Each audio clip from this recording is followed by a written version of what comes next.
So I'll slip away about 10:30, pick you up in the Bentley, late dinner at Mijanu, and then home to the Limelight Club. Sounds terrific, Mr. Starr. But I've got my box. Don't you worry about that, Pamela. I'll make sure you're in bed in plenty of time. Do you know the Royal Excelsior Hotel? Right, young ladies. Well, that concludes this morning's guided tour of the Houses of Parliament. Now,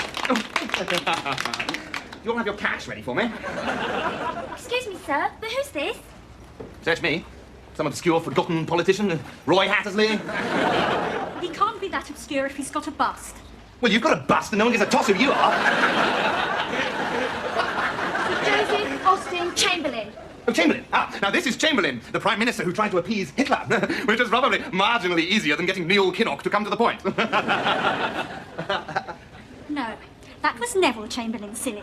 Joseph Austin Chamberlain is Neville's half-brother, Chancellor of the Exchequer from 1903 to 06. What, this is Joseph Austin Chamberlain? Yes. Well, I thought she said Neville. Just because you're an immigrant doesn't give you the right to mutilate the Queen's English.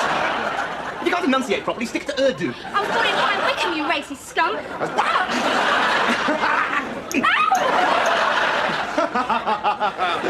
Now then, these are your tickets to the public gallery. Now, these cost £10 each. I'm sorry, but tickets to the public gallery are free.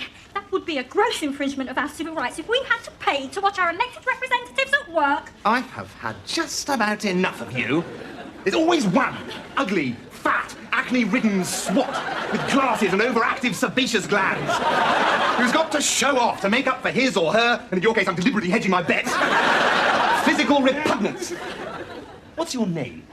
Agnes Tebbit.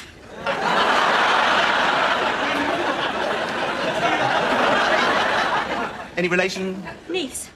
Favourite niece. Really? Well, Agnes, Aggie, I'm glad that you were intelligent enough to spot... No, not spot, to notice my deliberate mistake about the tickets. Of course they're free. And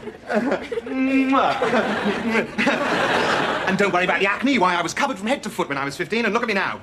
Perfect. Right, off you go. Right. So I'll pick you up at 10:30 outside the guide hut, okay?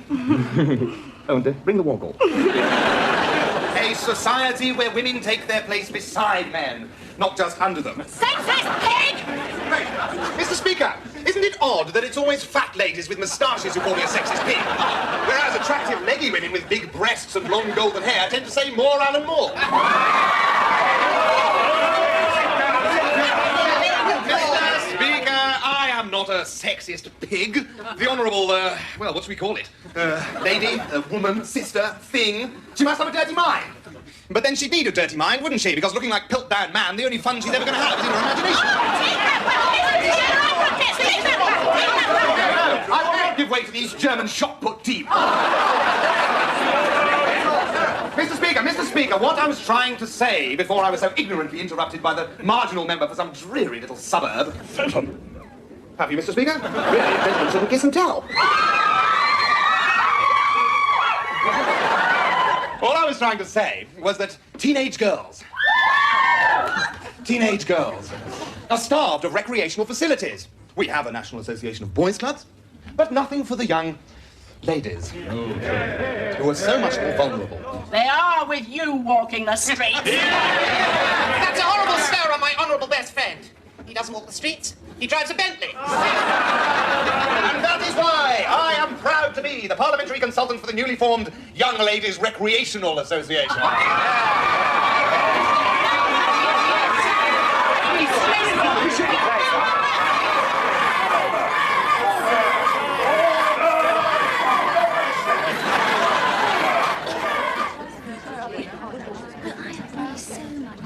That your flourishing facial hair makes you a better prosperous. Pardon my wife, Dame Cicely, she's blind in one eye.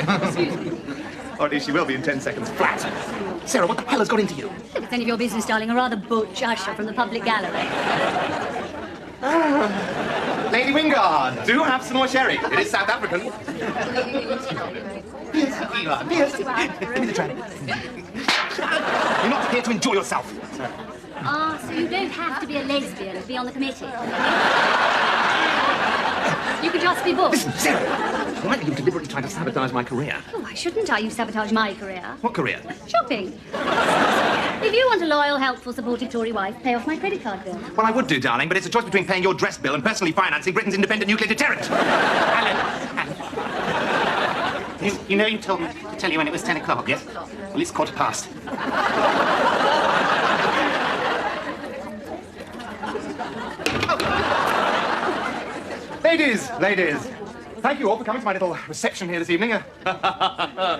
So, you may find that Alan Bastard and the Young Ladies Recreational Association make rather odd bedfellows. Oh, I wouldn't say that, darling. You've screwed worse.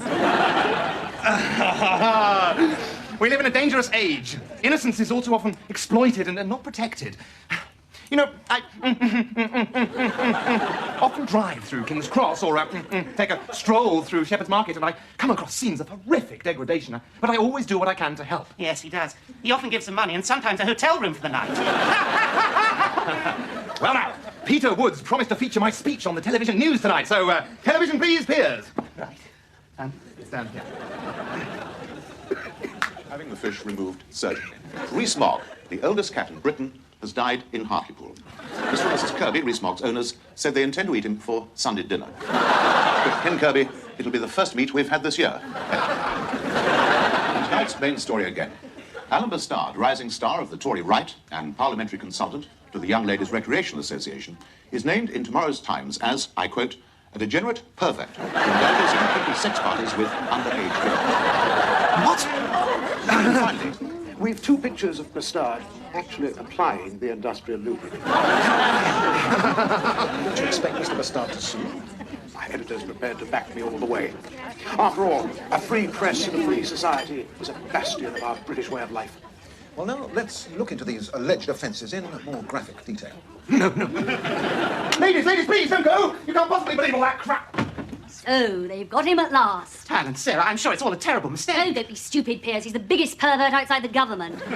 Industrial lubricant, young girls, a mere hors d'oeuvre. I don't want to hear this, Sarah. He doesn't want to hear this, Sarah. Shall I tell him about the old English sheepdog and why we had to have all his fur cut off? And did those feet? Well, at least Bonzo was a mammal. Let's talk reptiles. Let's talk about Brian, the obliging iguana. At least Brian was grateful and it lasted more than 30 seconds. All right. Whether you believe me or not, the story in tomorrow's Times is a vicious fabrication. I don't believe you. I'm going to sue them for so much money, even you couldn't spend it in less than a fortnight. I'm going to need you by my side, though, darling. We'll have to present an image of married life so blissful we make the Jeffrey Archers look like the J.R. Ewings. Me? Why should I help you?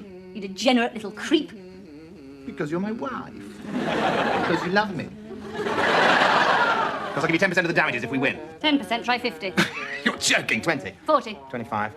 Done. Oh, darling, I'm so lucky to have you. Yes, well, you haven't in over 6 months. You obviously prefer teenagers. Oh, God, that's right, I've got a tape. Green and pleasant land. Alan, I've gone deaf. Alan, help! Oh.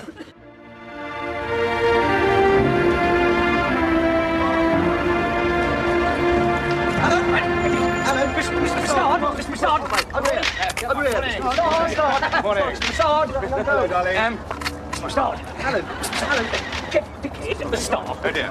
Are you confident of winning this case? No, I'm suing because I know I'm going to lose. But I want to waste the judge's time, incur crippling legal expenses, and render myself persona non grata in every home in Britain. Great. Can I quote you? I doubt it. I used some rather long words. Peter Moran, today in colour. Alan, why have you engaged Piers Fletcher Dervish as your barrister when he hasn't actually appeared in court since he qualified? Because, Mr. Moron, he's a loyal friend, extremely cheap, and my case is so good that even a monkey couldn't lose. However, there were no monkeys available. Good morning. There's one more question.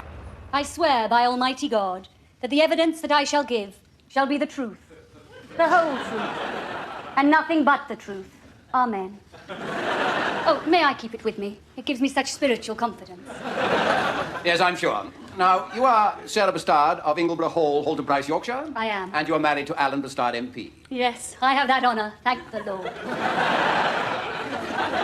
We have an idyllic marriage based on Christian love, total mutual honesty, and sexual abstinence, except for the purpose of the procreation. Yet you have no children. Well, my husband's a very busy man. Mrs. Bastard, you surely don't expect the court to believe this fantasy of marital bliss. No, Sir Austin, I cannot allow you to harangue this witness, this lovely, pure girl, this fragrant rose, who is not on trial herself, but is here to prove that her husband would not need recourse to furtive illegal coupling with young girls in gym slips and navy blue knickers. Pardon my confusion, my lad, but I had thought that Mr. Fletcher Dervish appeared for Mr. Bastard. As I take your point, Austin, perhaps I've aligned my appreciation of this angelic female, this otherworldly goddess. Yes, quite so, my lad. So, Mrs. Bastard, what would you say if I were to tell you that I have found a witness, an usher from the House of Commons, who will testify that you performed an obscene act on him using a Jerusalem artichoke, a pair of jump leaves, and, not to put too fine a point on it, a pencil sharpener? Mr. Fletcher Dervish, surely you must object to the character assassination of this paragon of feminine virtue. Mr. Fletcher Dervish?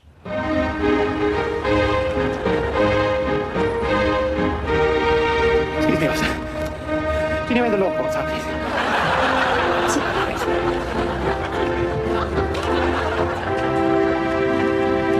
Now, Mr. Bastard, you've heard the evidence of the manager of the Royal Excelsior Hotel who saw you book in the company of several underage girls.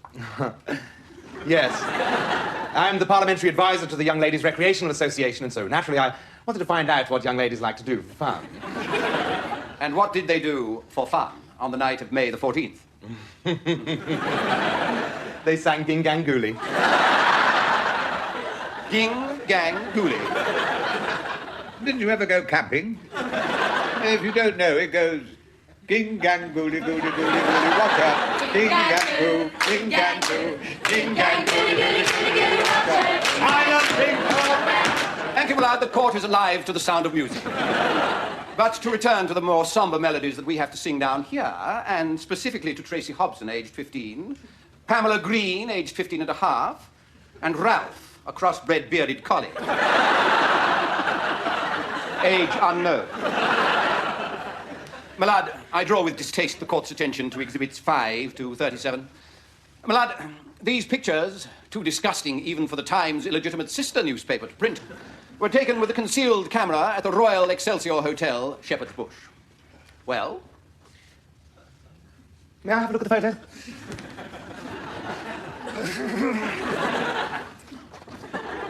I've never seen them before in my life. They've quite obviously been touched up.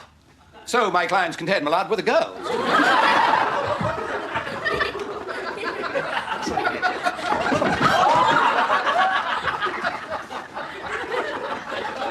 Silence in court! Mr. Fletcher Dervish, I presume? I crave the court's indulgence, my lord. My train was hijacked by irate commuters and I was taken to Cockfosters against my will. Have I missed much? Not as much as you're going to miss. I fine you 1,000 guineas for contempt of court. Well, I think this is a suitable place to adjourn proceedings for this afternoon, as I have tickets for the ladies' semi-finals at Wimbledon. Usher, the pictures, please.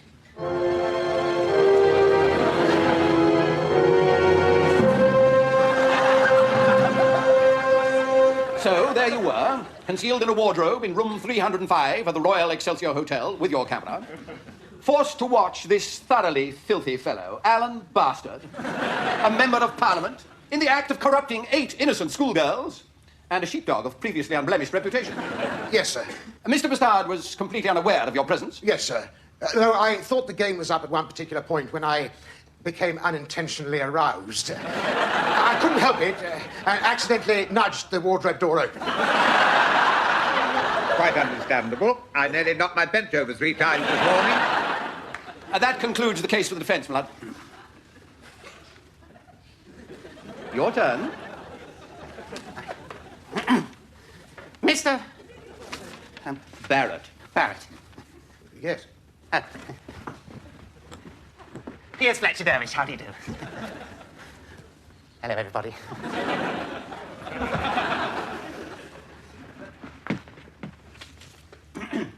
Mr. Barrett, this case really stands or falls on your evidence, doesn't it now? Oh, no, sorry. Doesn't it, full stop. Now, my client, Alan Bastard, MP, has explained how innocent were the excuse me. What's this word, Alan? Activities. My lad, with your permission, I'm sacking my counsel and representing myself. I always knew he was stupid, but I thought at least he could rejoin up writing. All right, Barrett. Let's get down to cases. Nothing illegal happened that night in the Royal Excelsior Hotel. A few songs, a few party games, a few barbecued sausages. That's all. As you well know, for you, a self-confessed peeping Tom, was skulking in the wardrobe all the time. So, where did these, frankly, shocking photographs come from? Simple.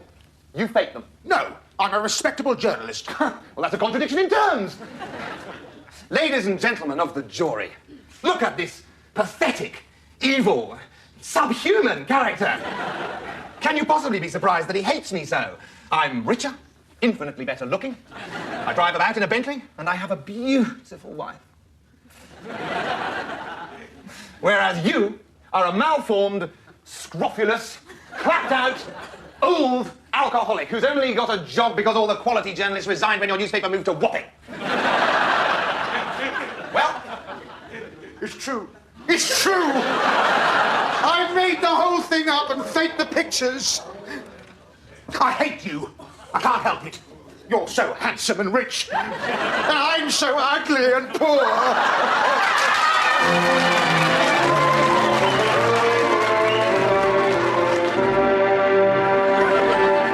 here's to the British legal system. Oh! Operin can market an arthritis treatment more crippling than the disease and settle out of court for a few thousand a head. But if a newspaper says that a Conservative politician likes to dip his wick, bang! I get £500,000 in damages. Cheers. Front door, Pierce. God, wasn't I brilliant in court, the way I broke down that journalistic skunk. You were, my darling. Did you not actually? Out of my way. And I told him I didn't think he'd be very welcome. Well, we did it, me old mate. I beg your pardon? You can drop the act now, Al. All French together. I'll have some of that shampoo. Hope it's a vintage. $500,000, eh? Look, I don't know what you're doing here, but I'd advise you to leave immediately before I set Mr. Fletcher Dervish on you. He once went 7 rounds with Joe Bugner. Yes, but we were only drinking lemonade shandy. All right. A joke's a joke, Al. I like a good laugh as well as the next bloke. And you were magic, darling. Was she in on it? In on what? The fiddle. Your old man contacted me with this brilliant idea to make a quick fortune. All I had to do was concoct a juicy libel, he'd sue the paper, and we'd split the winnings. I'll take a check, Al. That is the most outrageous slander I have ever heard in my life. Here's, Sarah, you're my witnesses. This sewer rat has just accused me of conspiring to pervert the course of British justice. Thank the Lord I happen to have this miniature tape recorder running in my pocket all the time.